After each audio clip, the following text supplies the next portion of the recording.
Assalamualaikum warahmatullahi wabarakatuh.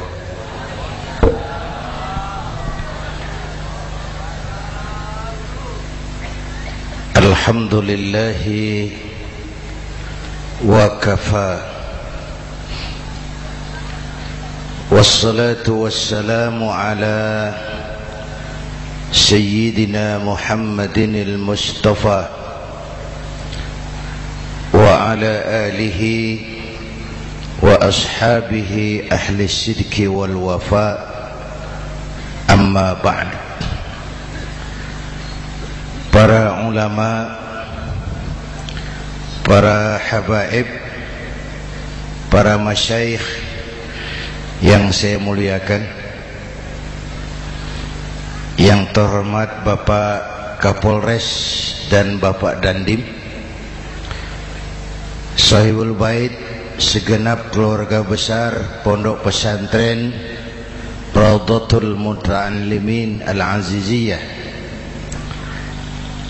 bapak-bapak, ibu-ibu, hadirin hadirat ma'asyiral muslimin yang saya cintai.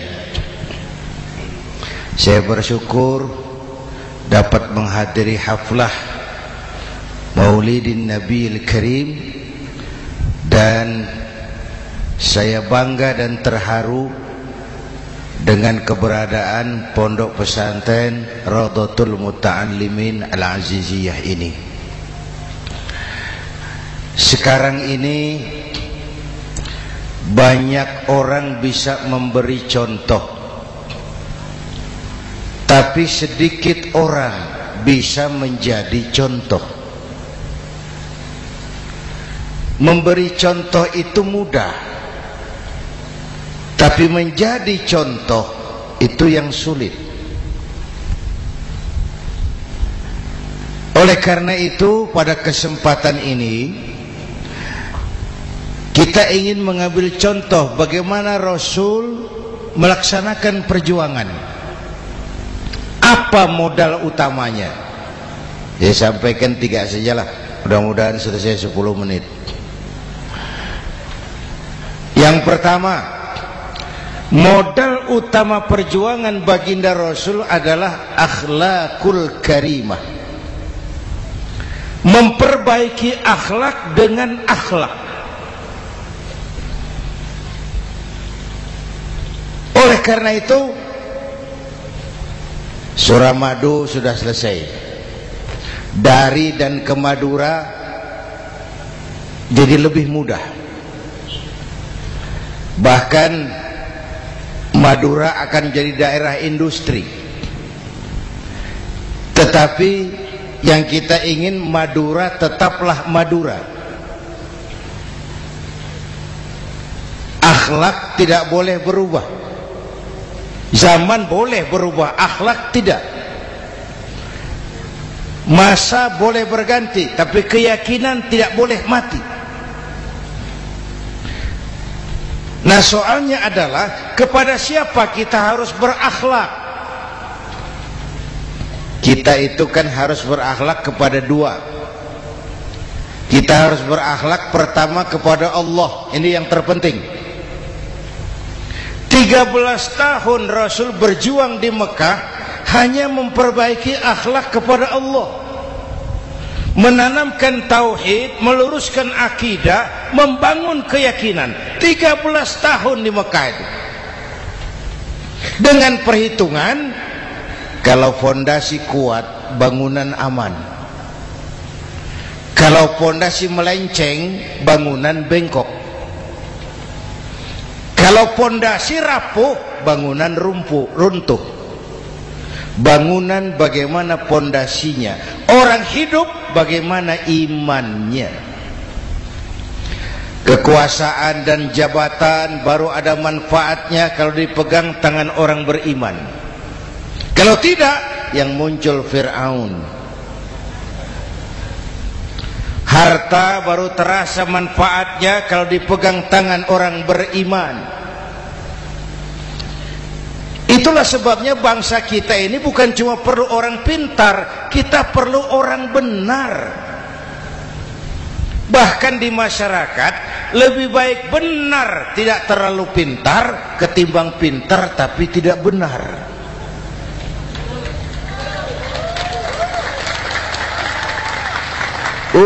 Kalau sudah pintar tidak benar, rusak rakyat itu, Pak. Disuruh ngurus beras malah nimbun beras. Ya, disuruh ngurus laut jadi bajak laut. Disuruh ngurus hukum, bikin hukum seperti pisau, tajam ke bawah, tumpul ke atas. Kalau yang kecil salah, hukum cepat-cepat ditegakkan. Yang besar salah, diam pura-pura tidak mengerti. Itu yang melukai rasa keadilan.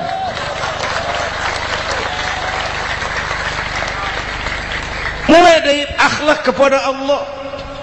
Bagaimana cara berakhlak kepada Allah? Caranya dua. Pertama, jangan menyekutukannya dengan sesuatu pun. Yang kedua, jangan menyembah kecuali hanya kepadanya. Itu akhlak kepada Allah. Konsisten, disiplin. Saya bersaksi tiada Tuhan selain Allah, maka saya tidak akan menyembah kecuali hanya kepada Allah. Saya tidak akan takut kecuali hanya kepada Allah. Saya tidak akan minta tolong kecuali hanya kepada Allah. Saya tidak akan melarikan persoalan kecuali hanya kepada Allah. Saya bersaksi Nabi Muhammad utusan Allah, Nabi terakhir. Tidak ada Nabi sesudah Nabi Muhammad. Harga mati, titik. Disiplin. Ada yang mengaku jadi Nabi, wajib tidak percaya. Disiplin. Sekarang ini kan bangsa kita disiplinnya lemah. Korupsi agak sulit diberantas karena pejabat kita takut atasan tapi nggak takut Tuhan.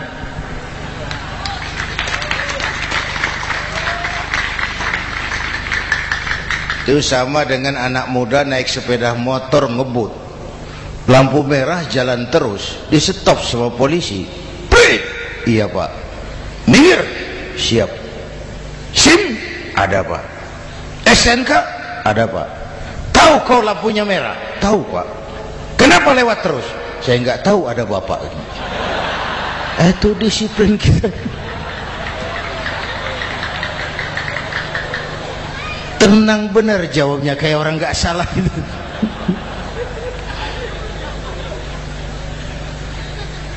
Iman. Apalagi belakangan ini saya sering bilang gini Pak, ini humor tapi agak tasawuf. Orang yang paling tenang hidupnya itu tukang parkir. Coba lihat tukang parkir, walaupun mobil banyak, mereknya bagus-bagus, tidak pernah sombong. Tenang. Nanti mobil pergi satu demi satu, habis sama sekali, dia tidak sedih. Tenang. Mobil banyak tidak sombong, mobil habis tidak sedih. Apa rahasianya? Ternyata, nih tasawufnya di sini. Tukang parkir tidak merasa memiliki, tapi merasa dititipi. Wah, itu.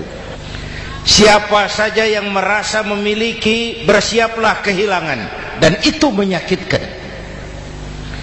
Tapi kalau merasa dititipi, jabatan, harta, anak, istri, semua titipan, hiduplah seperti tukang parkir. Pertama, titipan tidak boleh bikin kita sombong. Dititipi kok sombong, tidak pantas. Ya, Pak Zainuddin titip mobil ya, silakan. Yang punya mobil pergi, saya peteteng. Tidak pantas dititipi kok sombong. Ada orang dititipi jabatan oleh Allah, sombong. Dititipi sombong. Ada enggak pejabat sombong? Ada, namanya Fir'aun. Itu pejabat-pejabat sombong anak buah Fir'aun semua. Dititipi harta oleh Allah, jadi orang kaya, sombong sama tetangga, tidak mau kenal orang lain, kecil semua, jalan tidak injak tanah. kuntilanak. Yang kedua penting, titipan harus dijaga baik-baik. Kalau tidak, yang nitip marah.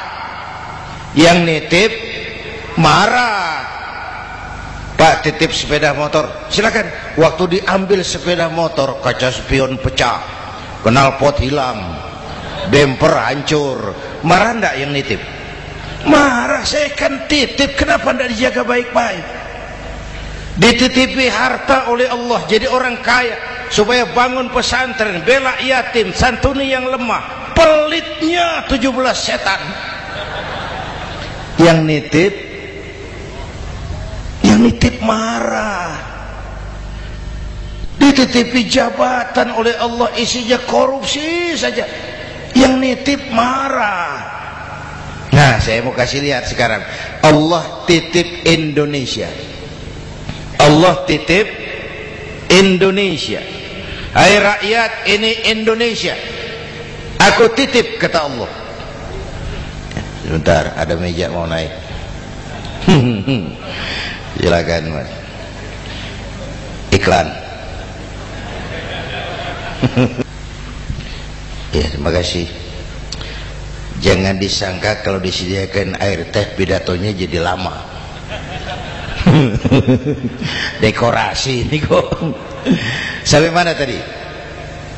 Hai rakyat, ini Indonesia, aku titip, kata Allah. Ini negara besar dan kaya. Titipan ini ditebus dengan keringat, air mata, darah, dan nyawa. Ini bedanya. Malaysia memang merdeka, tapi diberi Inggris. Singapura merdeka, diberi Inggris. Indonesia merdeka, keringat, air mata, darah, dan nyawa. Ini negara aku titip, kata Allah. Ini negara besar dan kaya. Buminya subur. Di atas perut buminya segala tanaman hidup. Di bawah perut buminya ada gas, minyak, batu bara. Lautnya kaya, hutannya kaya. Kekayaan negeri ini harus digunakan bagi sebesar-besar kemakmuran rakyat. Itu amanat konstitusi. Disalahgunakan, dikorupsi, yang nitip marah. Yang nitip marah. Kalau dia marah, dia suruh makhluknya yang lain negur. Siapa? Merapi, Bromo, anak Krakatau. Itu Merapi demo, Pak. Kalau kita rakyat demo, anak buahnya Pak Danres turun. Tapi kalau Merapi demo, siapa yang mau ngatasi? Mbah Marijan. Selesai. Sekarang Mbah Marijan sudah kumpul sama Mbah Surip di alam barzah, dia sudah ketemu dia. Kata Mbah Surip, tenang Mbah Marijan, tak gendong, aman sudah. Aman sudah. Saya mau bilang Merapi itu makhluk, Krakatau itu makhluk, Bromo itu makhluk. Tidak mungkin makhluk bergerak dengan sendirinya, pastilah ada yang menggerakkan. Maka baik-baiklah sama yang bikin angin supaya bertiupnya sesuai keperluan. Baik-baik dengan yang bikin air supaya datangnya sesuai kebutuhan. Baik-baik sama yang bikin gunung supaya meletusnya pelan-pelan.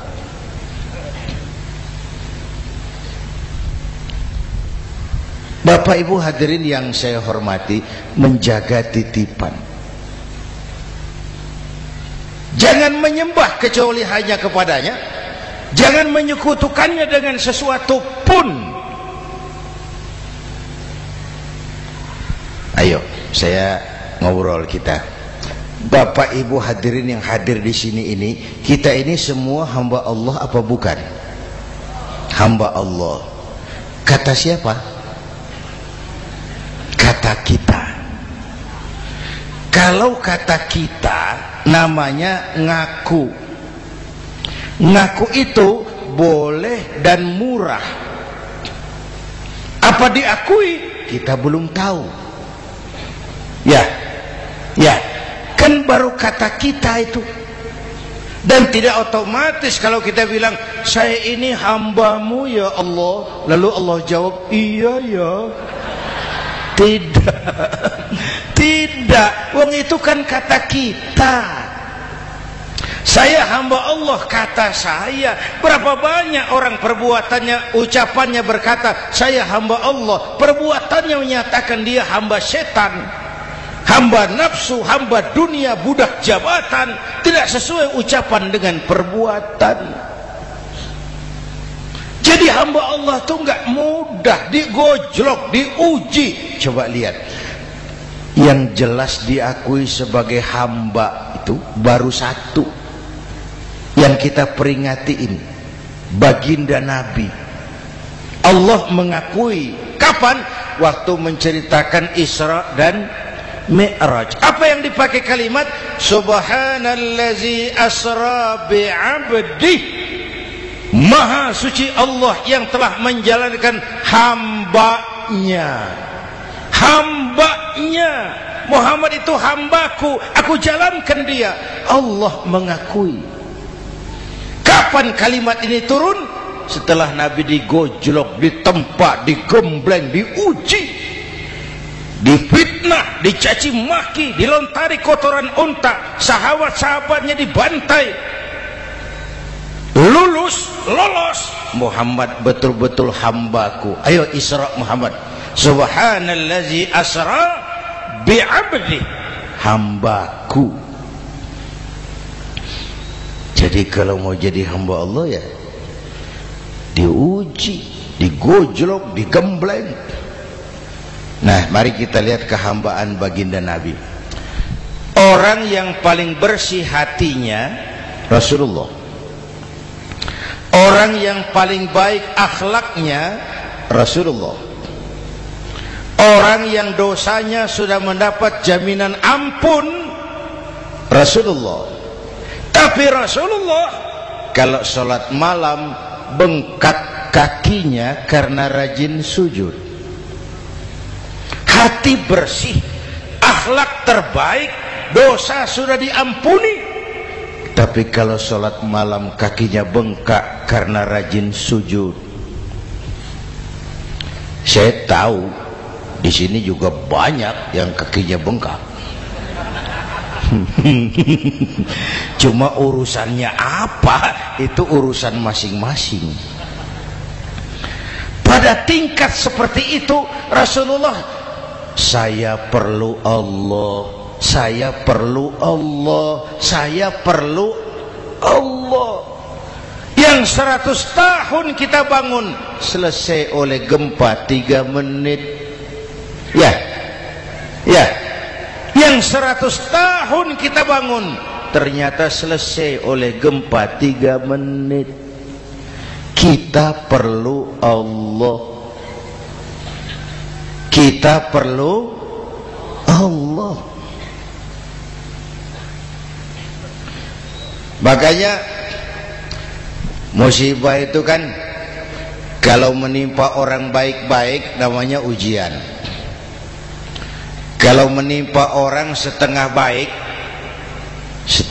itu paru-paru yang bikin malaikat bingung. Sholat rajin, maksiat tekun, baca Quran mau, fitnah orang hobi, ngaji nyolong jalan terus. Untung di sini nggak ada yang begitu. Di Jakarta banyak. Di sini insya Allah sama. Jakarta. Orang separuh-separuh seperti itu kalau dapat musibah itu namanya teguran, bukan ujian. Kenapa ditegur? Lalai. Nah, kalau orang jahat dapat musibah itu namanya persekot. Uang muka tanda jadi. Kontannya nanti di akhirat. Kalau diuji bukan saja harus sabar, tapi harus lulus. ditegur, introspeksi, perbaiki yang kurang, kurangi yang memang berlebihan. Bertali-tali, bersambung-sambung musibah ini, dan musibah kalau datang tidak pernah memilih, tidak pernah memilih. Bapak Ibu hadirin yang saya muliakan, jadi mari yang pertama jaga akhlak kita kepada Allah. Jangan menyekutukannya dengan sesuatu pun, jangan menyembah kecuali hanya kepadanya. Sekarang kan musim entertain, orang pandai membangun pencitraan, orang pinter bikin bungkusan. Sekarang ini kiai sama dukun tipis bedanya. Bener Pak, pemburu hantu pakai sorban, pakai gamis, nanti kiai pakai helm. Atribut sudah kacau sekarang ini, siapa pakai apa, siapa mau jadi apa, ndak jelas. Sementara masyarakat kita memang agak kutil, kurang teliti, cepat heran, gampang kagum.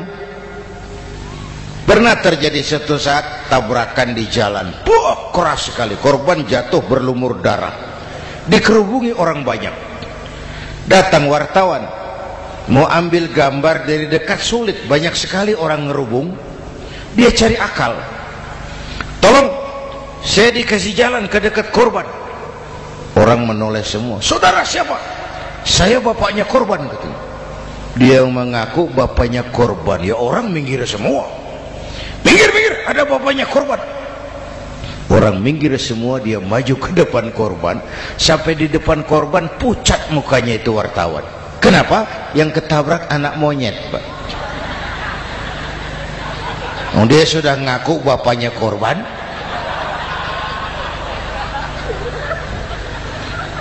Ini cerita pendek tapi pesannya dalam. Kalau belum kenal benar jangan cepat-cepat ngakui. Ya, rakyat harus cerdas sekarang ini. Emas pasti kuning, benar itu? Apa semua yang kuning pasti emas? udah cerdas lah itu, udah cerdas lah itu. Hati-hati, ini jangan pencitraan. Orang pandai bikin bungkusan. Oleh karena itu kita juga harus punya filter supaya tidak hanyut oleh kedangkalan-kedangkalan pencitraan itu. Satu itu akhlak kepada Allah. Yang kedua, kepada siapa kita berakhlak? Kepada sesama manusia. Kepada sesama manusia itu siapa? Pertama, sesama muslim. Malam ini saya hadir di sini, saya tidak merasa tamu.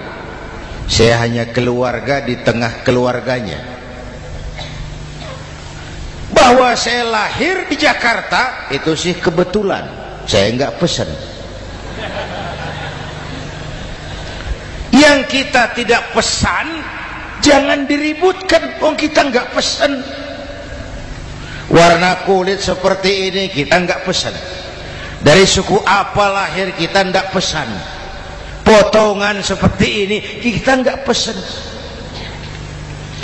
Islam membebaskan manusia dari ras diskriminasi.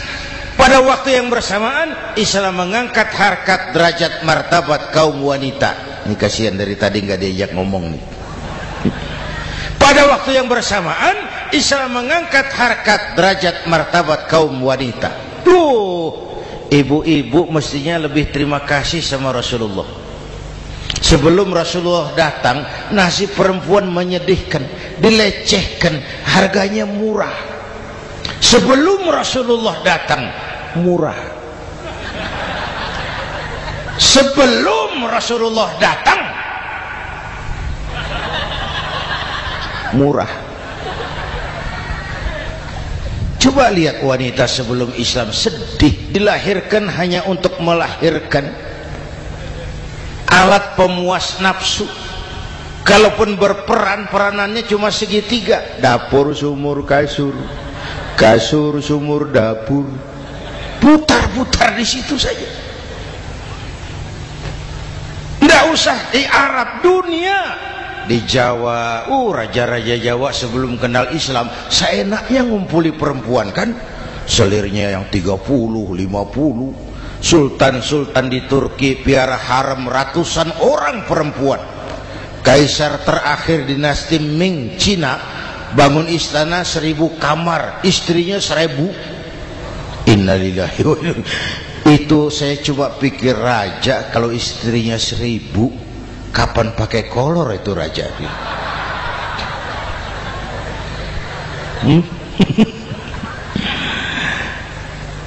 Rasulullah datang terenyuh, an-nisa imadul bilad. Perempuan jangan diperlakukan begitu. Perempuan tiang negara. Kalau baik perempuan, baik negara. Kalau rusak perempuan, hancur negara. Waktu ditanya, ya Rasul, siapa yang paling harus saya taati di dunia? Ibumu. Setelah itu siapa lagi? Ibumu. Setelah itu siapa lagi? Ibumu. Setelah itu siapa lagi? Bapakmu. Menghargai perempuan, ibumu, ibumu, ibumu, bapakmu. Ibu 3 kali disebut, bapak 1 kali, ibu 3 kali, bapak 1 kali, ibu 3, bapak 1, 1 bapak. Gimana sih ngitungnya jadi kerok begini?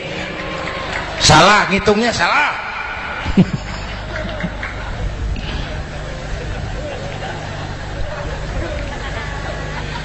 Lalu dicairkan kehidupan kemasyarakatan di masjid. Masya Allah, masjid itu pendidikan demokrasi betul.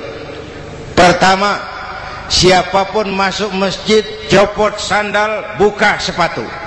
Benar itu? Ini masyarakat yang mau kita bangun. Tidak ada warga negara kelas 1, semua sama. Lurah masuk masjid buka sepatu, rah. Camat masuk masjid buka sepatu, mat. Gubernur masuk masjid buka sepatu, nur. Nikmatnya masyarakat masjid. Nikmatnya masyarakat masjid. Coba, binatang saja harganya tidak sama toh. Sapi yang mahal, yang gemuk, betul? Karena harga sapi pada dagingnya. Makin gemuk sapi, makin mahal harganya. Tapi ada burung perkutut lebih mahal dari sapi, padahal dagingnya sedikit, betul. Kenapa harganya lebih mahal dari sapi? Harga perkutut suaranya. Di mana harga manusia yang paling gemuk? Silahkan bersaing dengan sapi. Maaf.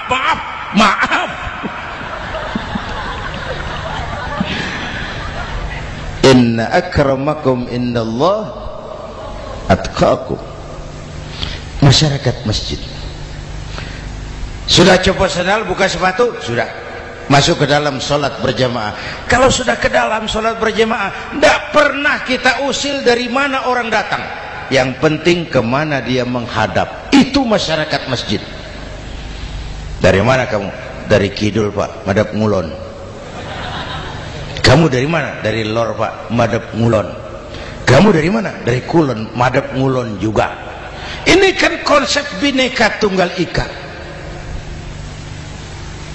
Dari manapun orang datang, apapun warna kulitnya, dari suku apapun ia dilahirkan, kalau akidahnya sama, itu saudara kita. Lalu sholat berjamaah. Apa itu? Hidup bermasyarakat, berbangsa dan bernegara. Harus ada imam, harus ada makmum. Kenapa?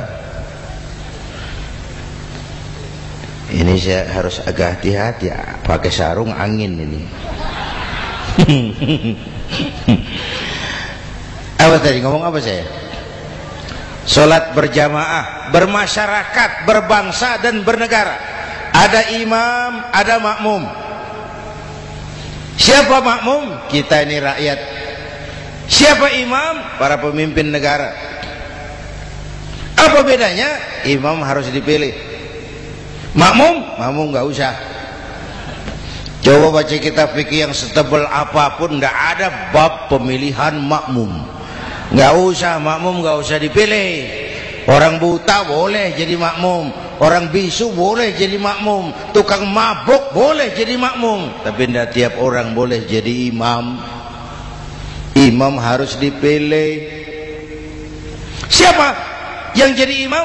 Pertama, a'lamuhum, orang yang paling alim di kampungmu angkat jadi imam. Yang paling alim, bukan yang paling tua. Yang paling alim, tahu urusan, punya konsep, punya visi dan misi, mengerti negara ini mesti dibawa kemana, jalan keluarnya apa, angkat jadi imam. Pak, ada dua orang Pak, alimnya sama, yang mana yang dipilih? Kalau ada dua orang alimnya sama, kata Nabi, afsahuhum, yang lebih fasih lidahnya. Apa artinya fasih? Nyambung sama rakyat, tahu apa yang dimaui rakyat, nyambung. Tidak sah orang fasih bermakmum kepada imam cedal.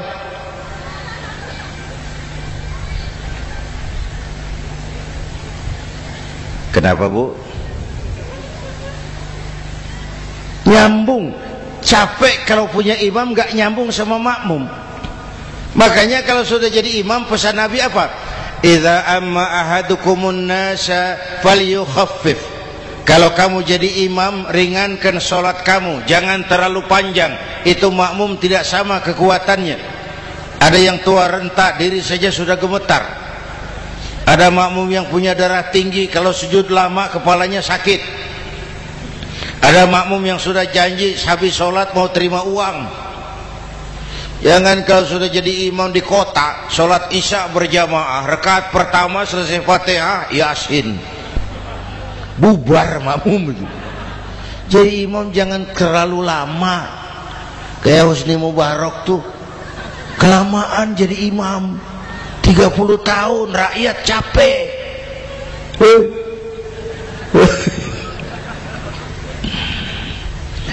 Bapak Ibu hadirin yang saya hormati, nah masyarakat Islam ini loyal, taat, setia. Kapan? Kalau imamnya benar. Imam takbir, makmum takbir, imam ruku', makmum ruku', imam i'tidal, makmum i'tidal, imam sujud, makmum sujud. Tapi masyarakat Islam tidak buta. Imam keliru, makmum wajib menegur. Ya. Bagaimana negurnya? Mestinya ruku', imam sujud. Wah, keliru ini. Subhanallah, kan gitu. Itu aturan main. Tidak boleh imam keliru, makmum emosi, main pegang, mam, hoi salah, hoi, kacau sholat.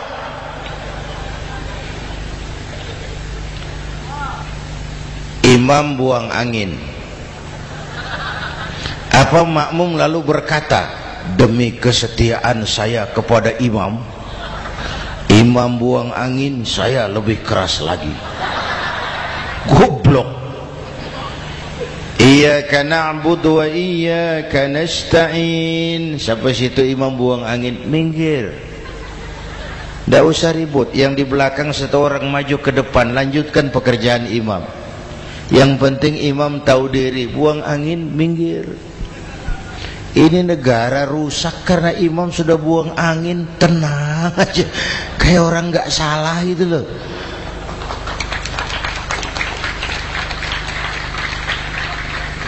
Selesai sholat dikasih tahu imam tadi buang angin ya sedikit. Apa kalau nggak sedikit lalu nggak rusak sholat itu? Nah, dalam berjaga akhlak kepada sesama, ayo kita jaga kesatuan, persatuan, kerukunan, kekompakan. Ini pesantren Rawdatul Muta'allimin Al-Aziziyah, ini aset kita, keberadaannya, pengembangannya, kelangsungannya, bukan sekedar tanggung jawab pengurusnya, tanggung jawab kita sesuai dengan bidang dan kemampuan masing-masing. Yang punya jabatan bantu dengan wewenangnya, yang punya harta bantu dengan uangnya, yang punya tenaga bantu dengan tenaganya, yang bisa doa bantu dengan doanya, yang tidak bisa apa-apa bantu dengan diam. Diam saja lumayan loh itu membantu. Bapak Ibu hadirin yang saya hormati, saya ingat almarhum Panglima Besar Sudirman pernah bilang, kamu itu kalau mau menang harus kuat, kalau mau kuat harus bersatu, kalau mau bersatu hidupkan semangat silaturahmi. Mau menang harus kuat, mau kuat harus bersatu, mau bersatu hidupkan silaturahmi. Bapak Ibu hadirin, rukun antar umat seagama. Beda pendapat boleh, marah jangan. Kalau di Jakarta kan sekarang lagi musim apa itu wahabi yang bid'ah, sedikit bid'ah itu. Saya sih bilang yang suka tahlil bagus, terusin. Yang nggak suka tahlil nggak apa-apa, tapi jangan mencaci maki yang suka tahlil. Yang mabuk masih banyak kok yang tahlil dicaci maki. Kita nih seperti orang kurang kerjaan. Waktu guru saya Hadratul Mukarram Ki Haji Dr. Idham Khalid wafat, saya ajak orang baca Fatihah. Selesai, saya lagi duduk di belakang, seorang pengusaha nemui saya, Kiai, kenapa? Saya coba ingin kepastian. Apa? Orang yang sudah mati dibacakan Fatihah itu, apa pahalanya sampai? Saya bilang gini, Mas, kamu kalau nggak percaya mati aja dulu. Saya bacain Fatihah, tunggu di sono. Kalau nggak nyampe balik lagi nggak apa-apa.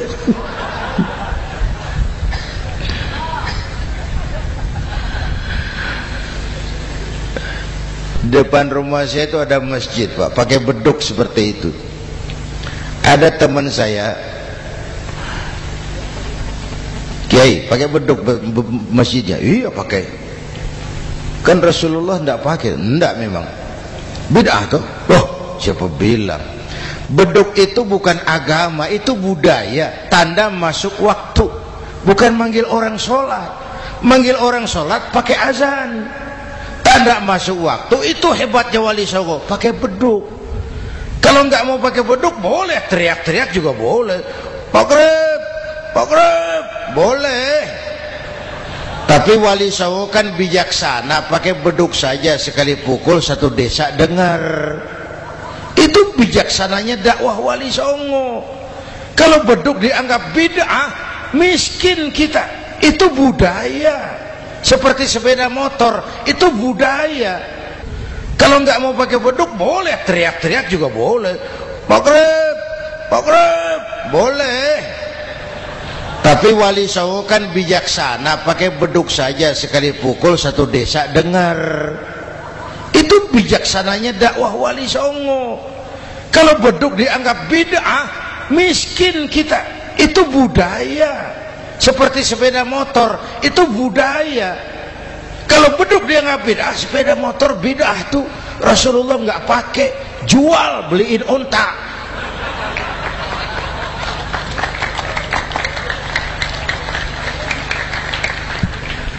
Ayo cari persamaan, jangan memperbesar perbedaan. Hormati pendapat orang kalau pendapat kita juga ingin dihormati. Kasus Ahmadiyah meledak lagi di Cikesik, Banten. Lalu pendekar-pendekar HAM menganggap itu tirani, mengganggu kebebasan beragama. Dia lupa bahwa Ahmadiyah masalahnya bukan kebebasan beragama, tapi penodaan terhadap agama. Kalau kebebasan beragama sih umat Islam welcome. Orang mau Hindu, mau Buddha, mau Kristen bebas memilih agamanya masing-masing. Tapi ini kan Ahmadiyah lain, ngakunya Islam tapi ada nabi lagi sesudah Nabi Muhammad, namanya Mirza Ghulam Ahmad, asal dari India. Saudara hadirin yang saya hormati, ini yang prinsip penodaan terhadap agama. Kalau nggak ngaku Islam nggak masalah. Supaya mau aman caranya cuma dua, Ahmadiyah jadi agama sendiri, karena Malaysia sudah melarang, Brunei sudah, Rabitoh Alam Islami menyatakan aliran sesat, Saudi Arabia melarang pengikut Ahmadiyah pergi bikin haji, udah dianggap non muslim. Cuma memang pemerintah kita nggak tegas. Kalau dari dulu dinyatakan dilarang, nggak akan ada lagi kasus-kasus seperti itu.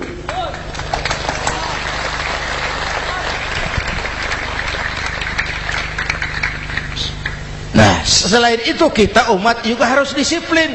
Coba sudah berapa banyak nabi bermunculan di Indonesia. Dan Indonesia ini saya heran, Indonesia ini pasar bagus, Pak. Kalau ada nabi, ada aja pengikutnya, saya heran tuh. Indonesia ini pasar bagus. Ada Ahmad Musaddiq Al-Qiyadah, jadi nabi. Konsultan bulu tangkis jadi nabi. Dapat wahyunya di Bogor, ditangkap polisi 4 tahun. Muncul lagi di Bandung, namanya Sayuti, tukang cukur, ngaku dapat wahyu jadi nabi, ditangkap polisi lagi 2 tahun.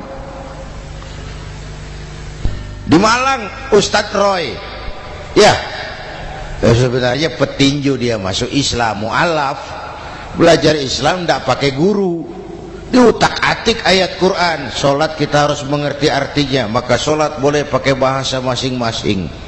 Ramai masjid. 2 tahun penjara. Di Jakarta muncul lagi Lia Edan, ngaku Jibril, ditangkap juga oleh polisi. Kita salut sama polisi kita lah, bukan cuma teroris, Jibril ditangkap Pak Kapolres. Saya bilang sama teman-teman polisi, untung dia ngaku Jibril, Pak. Coba kalau dia ngaku Israel, lebih gawat itu.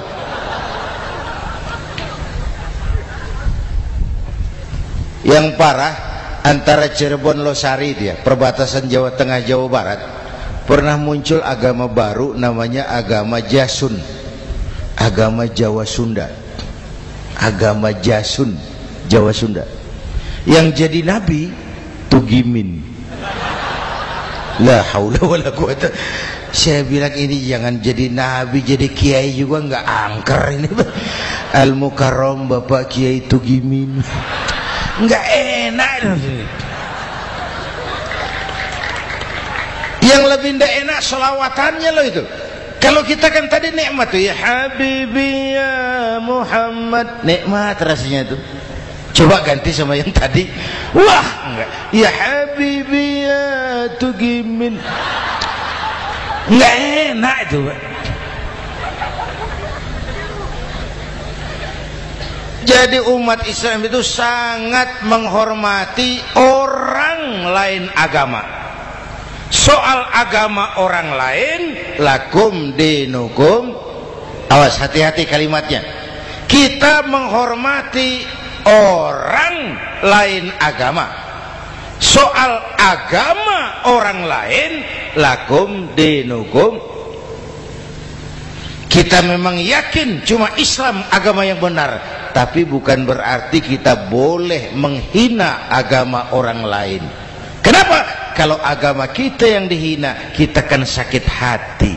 Orang lain sama dong.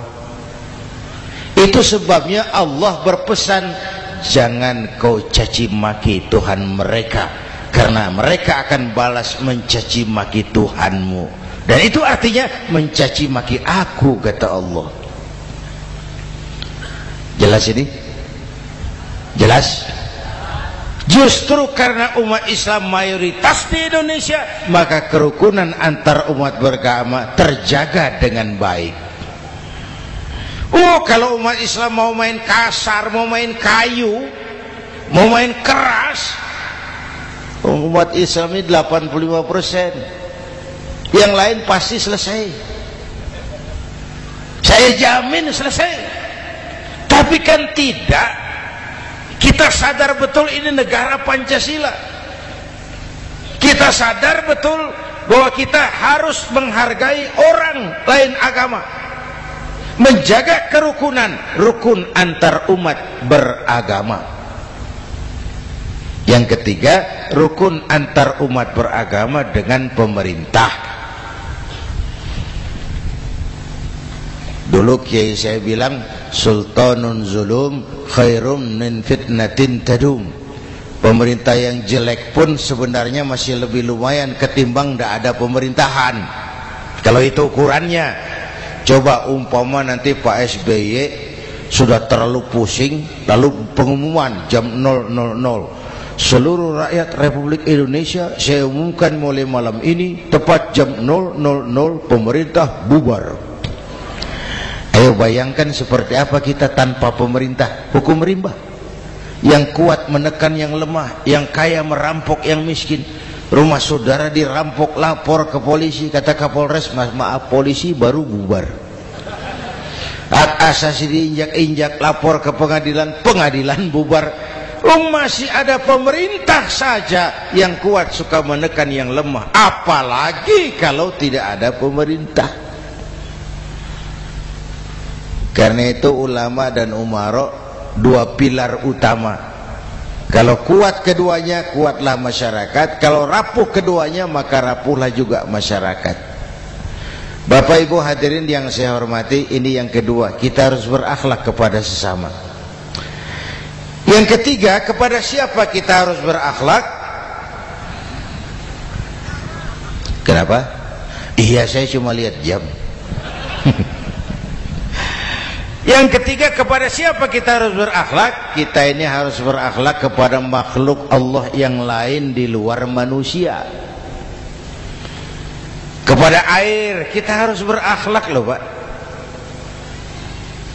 Saya dulu remaja ngaji fikih, kiai ngajar makruh buang air kecil di tanah yang berlubang. Saya protes, kenapa makruh kiai? Pertama, untuk kesehatan. Siapa tahu di lubang yang kau kencingi ada gas beracun. Kalau tidak kiai, kalau tidak maka artinya kau harus melindungi binatang yang ada di dalam lubang. Siapa tahu di lubang yang kamu kencingi ada semut sedang rapat membahas masalah Mesir. Apa dosanya lalu mati dikencingi? Ini namanya rahmatan li semut. Bapak Ibu hadirin yang saya hormati, ada hadis sederhana, fa iza zabahtum fa ahsinuz zibhata. Kalau kamu menyembelih hewan, sembelihlah dengan cara yang terbaik. Jangan nyembelih ayam pakai pisau tumpul, itu namanya tidak berperi kebinatangan. Kepada ayam kita berakhlak, kepada pohon kita berakhlak, kepada air kita berakhlak. Kenapa sekarang alam tidak seramah dulu? Karena kita juga tidak ramah kepada alam. Kenapa sering terjadi banjir? Karena tempat air kita kurangi. Dia bingung mau ke mana. Air nggak punya tempat. Akhirnya masuk ke rumah kita juga. Masuk dalam zoharul fasadu bil barri wal bahri bima kasabat aydin nas. Karena kita tidak berakhlak kepada lingkungan. Bapak Ibu hadirin yang saya hormati, jadi itu yang pertama, modal utama perjuangannya akhlakul karimah.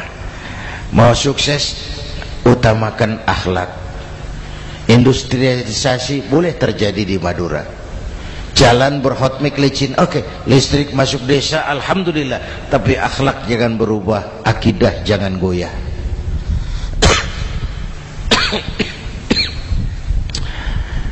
Teknologi tidak bahaya, yang bahaya orang yang menggunakannya.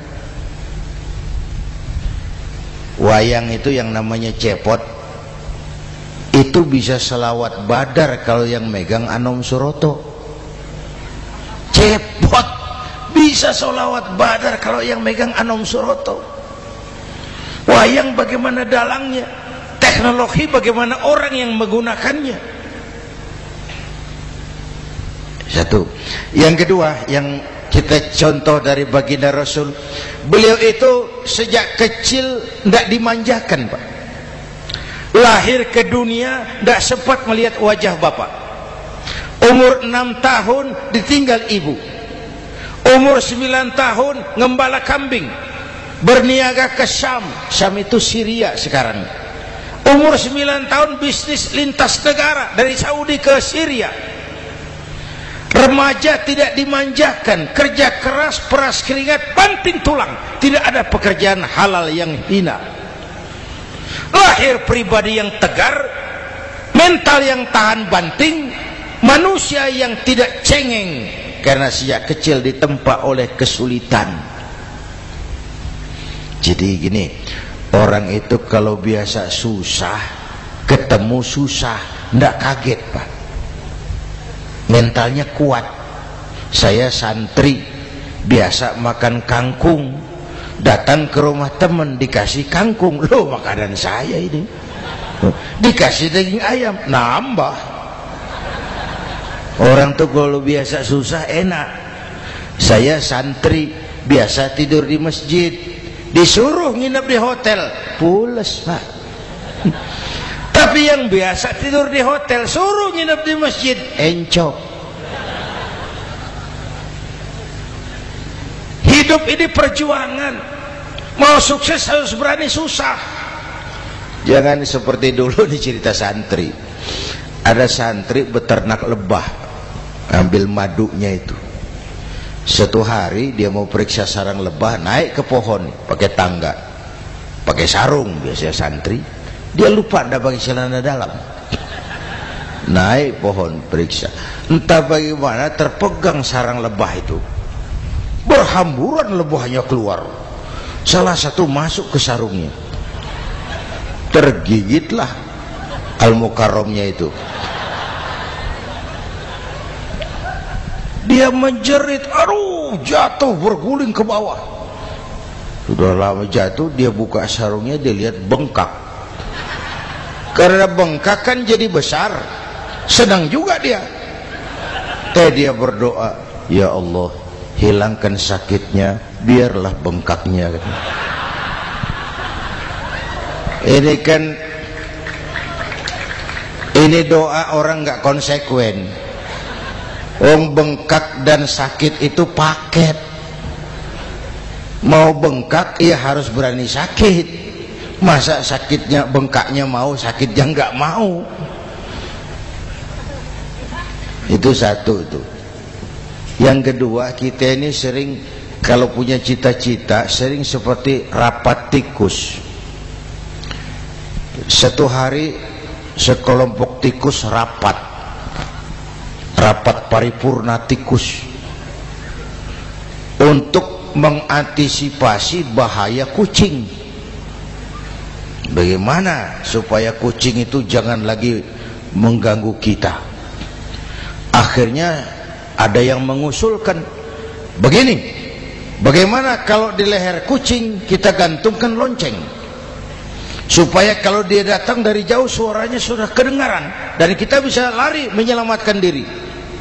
Wah, cerdas dia. Setuju, setuju semua. Setuju, setuju, setuju. Bagus. Nah, oke. Waktu pembicaraan dilanjutkan, tikus mana yang mau menggantungkan lonceng ke leher kucing? Rapat bubar. Setuju, akur. Iya, iya. Waktu kerja selesai. Bapak Ibu hadirin yang saya hormati, terutama anak-anak saya, para santri, remaja, pemuda. Hidup ini persaingan. Bapakmu tamat SD, nak kau sarjana. Bapakmu cuma jadi RT, nak kau camat. Bapakmu tukang tabal ban, kau harus punya pabrik ban. Anak saya pertama dulu, saya titip mondok di Tebu Ireng. Tahun pertama pulang saya kontrol, sini kau, apa hasilmu setahun di pesantren? dia sodorkan saya sebuah piagam penghargaan juara lomba pidato di pondoknya. Saya heran, ini anak di rumah jarang ngomong, kok bisa jadi juara pidato? Saya tanya, kamu bisa pidato, apa yang dipidatoin? Dia bilang, kan kaset ayah dihafalin gitu. Ya saya ketawa juga, waktu itu dia masih anak-anak. Baiklah, tapi apa cita-citamu? Saya kepengen seperti ayah. Wah, kau ini salah. Kalau aku ayahmu di matamu, menurutmu hebat, mestinya kau 10, 100, 1000 kali lebih hebat dari orang-orang yang kau anggap hebat. Karena tantanganmu akan lebih berat dari tantangan yang aku hadapi sekarang. Kalau kau sama dengan aku, kau ditinggalkan zaman karena kau tidak mampu menjawab tantangan zamanmu. Bapak Ibu hadirin yang saya hormati, persaingan tajam, tantangan makin berat. Oleh karena itu diperlukan semangat yang dicontohkan Nabi. Kerja keras, peras keringat, banting tulang, tidak ada pekerjaan halal yang hina. Sejak kecil ditempa oleh kesulitan. Asal jangan seperti saya tadi ngobrol sama teman-teman, sekarang ini di negara kita banyak politisi miskin negarawan. Pejabat-pejabat kadang-kadang kalau ngelihat rakyat tuh komentarnya nggak berpihak kepada rakyat. Saya ingat waktu Mentawai dihantam gempa, Nias hancur, infrastruktur hancur, rumah rakyat luluh lantak. Ketua DPR Pak Marzuki Ali bilang, bagaimana itu rakyat? Ya itu resikonya punya rumah di pinggir laut. Waduh, ini bukan komentar pemimpin, rakyat lagi susah kok dibilang kayak gitu. Saya prihatin dengan ucapan kayak gitu. Waktu cabai 100.000, di sini berapa sekarang? Sama ya. Waktu cabai mahal, ada pejabat bilang, rakyat suruh nanam cabai aja di halaman rumahnya. Ini kan gak solutif dan gak cerdas. Cabai naik, rakyat suruh nanam cabai. Nanti beras naik, rakyat suruh nanam padi. Yang saya khawatir kalau telur mahal, apa rakyat suruh bertelur gitu? Ini kan gak cerdas dan gak solutif. Bapak Ibu hadirin yang saya hormati, apalagi tadi sudah saya bilang di awal, kita ini bangsa yang ditempa oleh kesulitan. Mau merdeka saja dengan keringat, air mata, darah dan nyawa. Kita tidak boleh cengeng menghadapi kesulitan ini. Tegar, tahan uji, tahan banting, dan seterusnya. Itu hal yang kedua. Yang ketiga, terakhir, Rasulullah itu sosok yang ibadahnya luar biasa. Tadi sudah saya jelaskan sebagian. Ibadahnya luar biasa. Ayo kita bantu keamanan negeri kita ini. Dengan apa? Istighfar. Wa ma kana Allahu mu'adzibahum wa hum yastaghfirun. Allah tidak akan turunkan bencana selagi di tengah mereka masih banyak orang-orang yang istighfar. Rasulullah yang dosanya sudah diampuni sehari 100 kali istighfar. Ayo kita ngobrol ini. Pak, saya ini Zainuddin ini, kalau mengharap masuk surga dengan amal yang saya kerjakan sendiri, rasa-rasanya tipis harapan. Bener. Sholat saya berapa banyak saya tahu. Sedekah saya berapa duit saya tahu. Dosa saya berapa banyak saya tahu. Lalu saya baca sejarah. Nabi Adam dosanya 1, makan buah khuldi, dikeluarkan dari surga. Nabi Adam dosanya 1, dikeluarin. Kita dosanya banyak, kepengen masuk. Ini enggak nyambung ini. Nabi Adam dosanya 1, dikeluarin dari surga. Kita dosanya banyak, kepengen masuk. Enggak nyambung. Apa yang bikin saya besar hati? Apa yang bikin saya optimis? Ada dua, Pak. Pertama yang disebut rahmat Allah, yang kedua disebut syafaat Rasulullah. Dua itu, Pak. Oh, kalau kita ini insya Allah nanti sampai ke surga, amin, amin. Kalau kita ini sampai ke surga, Pak, saya jamin itu bukan karena amal kita, itu karena rahmatnya Allah. Ndaklah seberapa banyak sih amalan kita mau menggapai surga. Kalau bukan karena rahmatnya Allah, sulit sampai ke sana. Hei manusia, dosamu besar, tapi lihat rahmatku lebih besar. Hei manusia, salahmu banyak, tapi ampunanku lebih banyak. Kau nangis di hadapanku, aku senyum melihatmu. Kau berjalan menujuku, aku berlari menyambutmu. Istighfarnya sehari 100.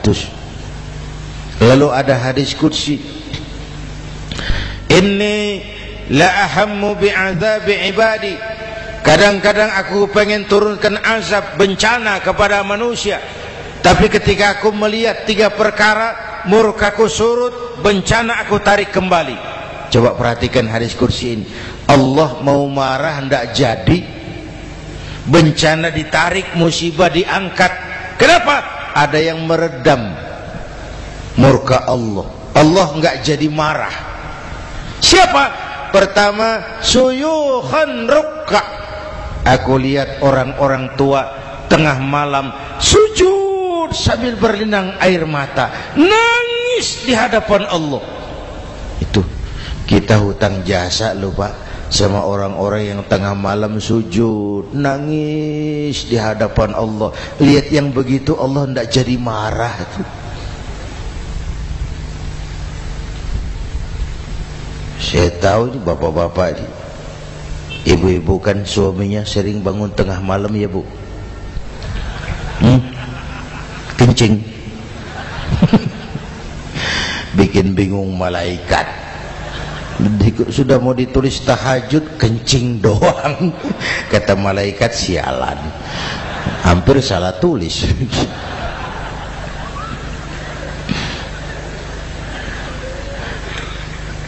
Aku lihat orang tua tengah malam sujud sambil berlinang air mata.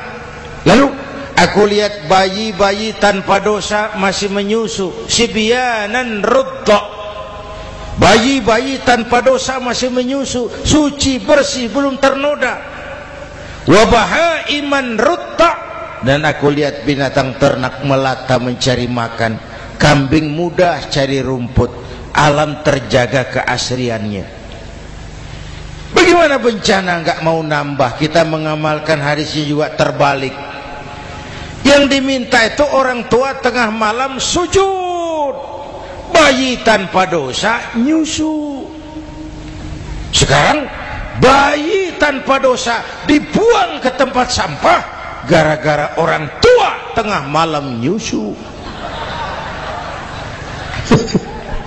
Terbalik namanya. Yang diminta itu orang tua tengah malam sujud, bayi tanpa dosa nyusu. Ini bayi tanpa dosa dibuang ke tempat sampah gara-gara orang tua tengah malam.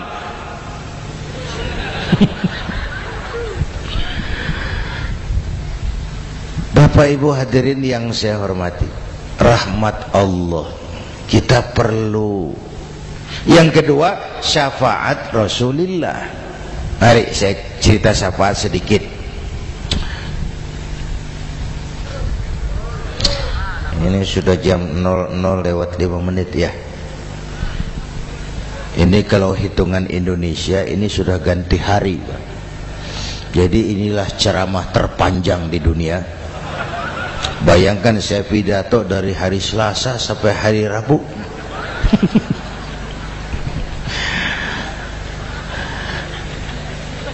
Syafaat. Agak saya singkat ceritanya. Nanti itu Pak, setelah alam ini hancur sehancur-hancurnya, bumi gempa, gunung meletus, air laut tumpah ke darat, halilintar menyambar, planet-planet bertabrakan, semua yang hidup mati bareng tanpa persiapan, termasuk malaikat. Malaikat mati, yang tinggal cuma Allah sendirian. Yang lain hancur semua, tinggal Allah sendirian. Allah patroli, berseru-seru, limanil mulkul yaum, ahai, siapa penguasa hari ini?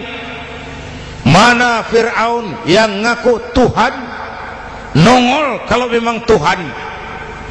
Mana Abrahat? Mana Namrus? Mana itu Benito Mussolini? Mana itu Adolf Hitler? Mana itu Hosni Mubarak? Penguasa-penguasa yang ngaku berkuasa, nol kalau memang penguasa. Gak ada yang jawab, Pak, semua sudah rebah. Allah lalu berkata, la ilaha illa ana. Ternyata tidak ada Tuhan lain selain aku. Allah sombong waktu itu. Kalau Allah sombong itu pantas. Hadis qudsi mengajarkan al-kibriya'u libasi. Sombong itu pakaianku, kata Allah. Cuma aku yang pantas pakai. Kamu manusia nggak pantas pakai pakaianku. Kebesaran. Pakaian Allah mau dipakai. Sombong itu pakaian Allah. Cuma Allah yang pantas pakai. Nanti itu yang pertama dihidupkan bukan kita, malaikat dihidupkan lebih dulu. Tiupan pertama, malaikat hidup semua. Diatur panitia akhirat. Yang nyambut tamu siapa? Yang pimpin marawis siapa? Malik siap. Sediakan neraka. Aku mau bakar itu bajingan tengik yang waktu di dunia nggak mau sujud, jauh dari ulama, tinggal di masyarakat jadi biang kerok, sama yatim kejam. Sediakan neraka. Baik. Ridwan, iya, sediakan surga. Aku mau balas hamba-hambaku yang waktu di dunia rajin sujud, dekat dan cinta kepada ulama, santun kepada yatim, suka menolong orang yang memerlukan pertolongan. Baik. Jibril, Mikail, iya, ke surga. Untuk apa ya Rabb? Ambil kendaraan bernama Buraq, turun ke alam, cari di mana kubur kekasihku Muhammad, bangunkan dari kuburnya, bawa ke surga. Turun Jibril dan Mikail, cari kubur Nabi. Alam sudah hancur-hancuran. Jangan cari kuburan, cari bangkalan aja nggak ketemu. Bingung dua-dua. Jibril, sebelah mana kubur Nabi? Nggak tahu Mikail. Lalu dua-duanya sujud mohon pertolongan Allah. Dengan izin Allah terbuka kubur Nabi. Allahumma sholli alaihi wa ala alihi. Bangun dari tidur seperti orang bangun dari kubur seperti orang bangun tidur Nabi, mengusap mata. Menoleh ke kanan Jibril, menoleh ke kiri Mikail. Lalu tanya, ayu yaumin hadza ya Jibril? Ini hari apa Jibril? Ini hari apa? Hadza ma wa'ada ar-Rahman. Ini hari yang dijanjikan Allah Muhammad. Ini kiamat. Kiamat Jibril? Kiamat. Jibril, kalau memang ini hari kiamat, aina ummati? Umat saya mana Jibril? Umat saya mana? Allah karim. Belum pernah saya lihat di dunia ada satu pemimpin yang begini besar cintanya kepada umatnya seperti baginda Rasul. Dari dunia sampai akhirat beliau cinta kita. Dari dunia sampai akhirat beliau bela kita. Bangun dari kubur, tahu hari sudah kiamat, yang pertama ditanya, aina ummati? Umat saya mana Jibril? Kita yang ditanya. Kalau saya yang pertama dibangkitkan dari kubur, lain pertanyaannya. Ini hari apa Jibril? Kiamat Zainuddin. Oh, bini saya mana Jibril? Nabi enggak tanya Khadijah wala Fatimah wala Aisyah, aina ummati, umat saya mana Jibril? Umatmu? Iya, kau manusia pertama yang dibangunkan dari kubur, yang lain masih dikubur. Oh, lalu kita ke surga Muhammad. Perintah Allah, perintah Allah. Sampai di surga seperti orang tidak betah Nabi itu, resah, gelisah, mondar mandir, mukanya murung. Yang punya surga kan negur, Muhammad, labbaik ya Rabb. Tidak enak di surga ya? Enak. Kok kamu seperti orang nggak kerasan gitu, resah, gelisah? Kenapa? Saya teringat umat saya ya Allah. Umat saya bagaimana nasibnya? Iya, saya sudah enak di DPR. Salah. Saya sudah enak di surga. Gaji cukup, kursi empuk, dapat mobil dinas. Nggak. Umat saya yang waktu kampanye kepanasan itu gimana nasibnya?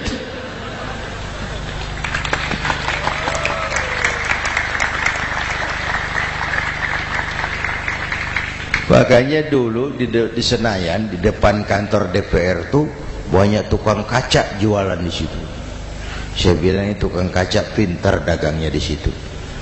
Pas, maksudnya supaya yang mau berkantor di situ ngaca dulu. Ya, wakil lurah pasti tidak lebih tinggi dari lurahnya. Wakil camat tidak lebih tinggi dari camatnya. Ini kenapa wakil rakyat kok selalu lebih tinggi dari rakyatnya?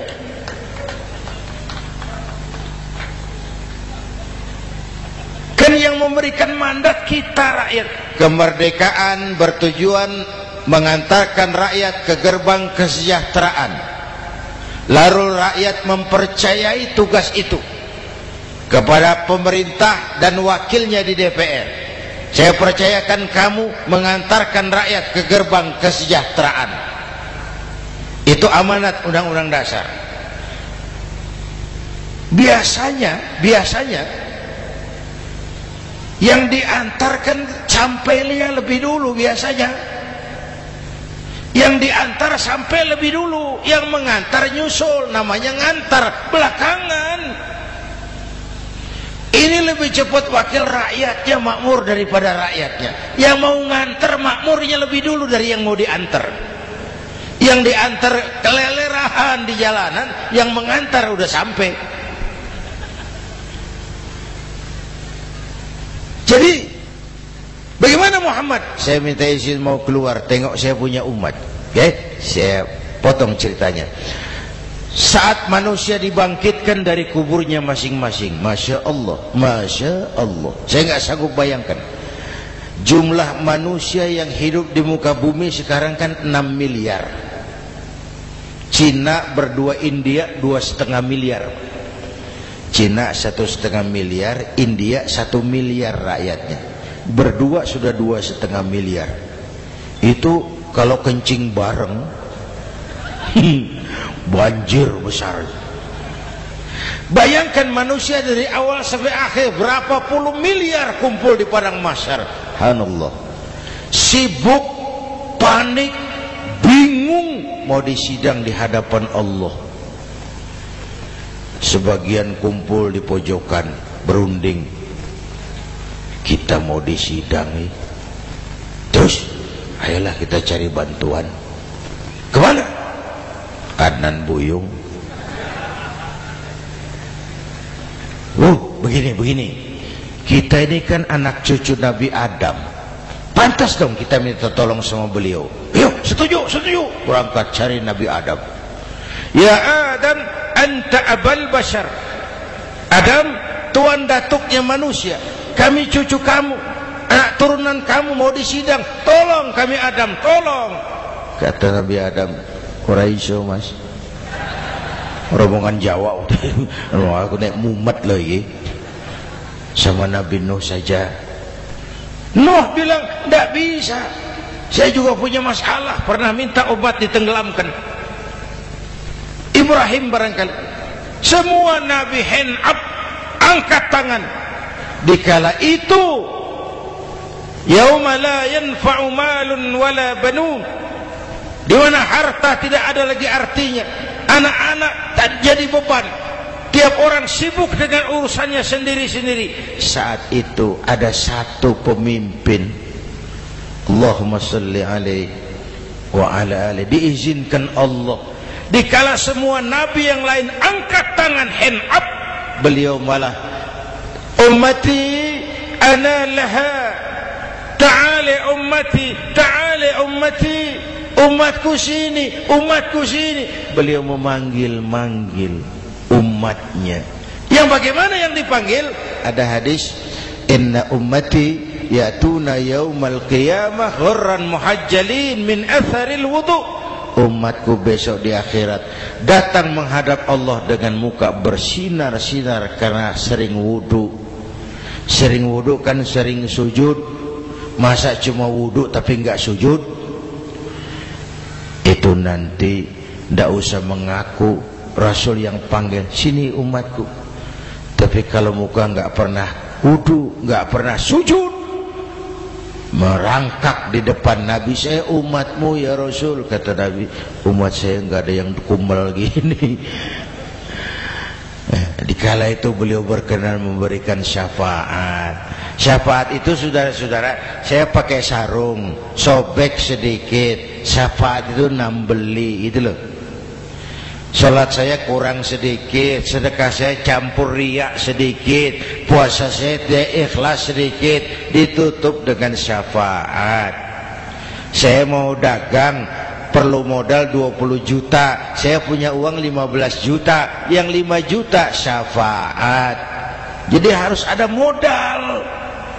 Kalau sholat tidak pernah, sedekah tidak pernah, lalu syafaatnya dari mana?